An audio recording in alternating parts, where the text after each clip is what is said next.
গত বছর কাঁচা আমের সিজনে আমার বানানো সবচেয়ে মজার আচার ছিল এইটা।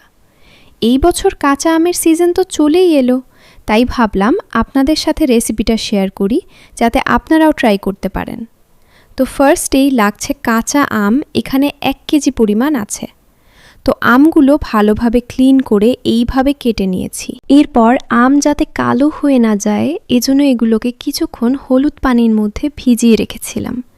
এখন এগুলোকে পানি থেকে উঠিয়ে লবণ আর হলুদ দিয়ে মেখে নিচ্ছি। দেন আমগুলোকে কড়া রোদে একদিন শুকিয়ে নিব।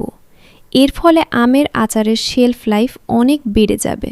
অন্যদিকে একটা প্যানে 1 টেবিল চামচ করে ধনিয়া, জিরা আর 5 ফোড়ন নিয়ে নিলাম। সেই সাথে শুকনো লাল মরিচ নিয়েছি 4-5টা। এখন এগুলোকে মিডিয়াম আঁচে টেলে নিব, তারপর ঠান্ডা হয়ে গেলে গুঁড়া করে নিব। অন্য একটা প্যানে সরিষার তেল দিয়েছি 1/2 কাপ পরিমাণ।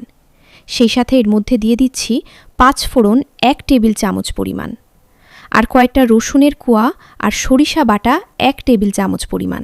সব কিছু সময় ভেজে এর মধ্যে রোদে শুকানো কাঁচা আমগুলো দিয়ে দিচ্ছি। এরপর এখানে অ্যাড করছি লাল মরিচ গুঁড়া আর স্বাদ মতো লবণ। সেই সাথে দিয়ে দিচ্ছি ভিনেগার 1/2 কাপ পরিমাণ, আর গুড় অ্যাড করেছি 1 কাপ। আপনারা চাইলে আচারটা চিনি দিয়েও বানাতে পারেন। তো দেখতেই পাচ্ছেন গুড় থেকে কিন্তু বেশ পানি ছেড়েছে। এরপর এটাকে ঢাকনা দিয়ে 5 মিনিট জাল করে নিব। আচ্ছা, আচারে কিন্তু কোনো প্রকার বাড়তি পানি ইউজ করা যাবে না, তা না হলে আচারটা নষ্ট হয়ে যাবে। তো 5 মিনিট পর ঢাকনা উঠিয়ে এর মধ্যে আচারের মশলাটা অ্যাড করে দিচ্ছি। তো দেখতেই পাচ্ছেন আমাদের লোভনীয় আচার কিন্তু একদম রেডি। রোদে শুকানোর ফলে আচারটা আপনারা এমনিতেই 1 থেকে 1.5 বছর কাচের জারে রেখে স্টোর করে রাখতে পারবেন।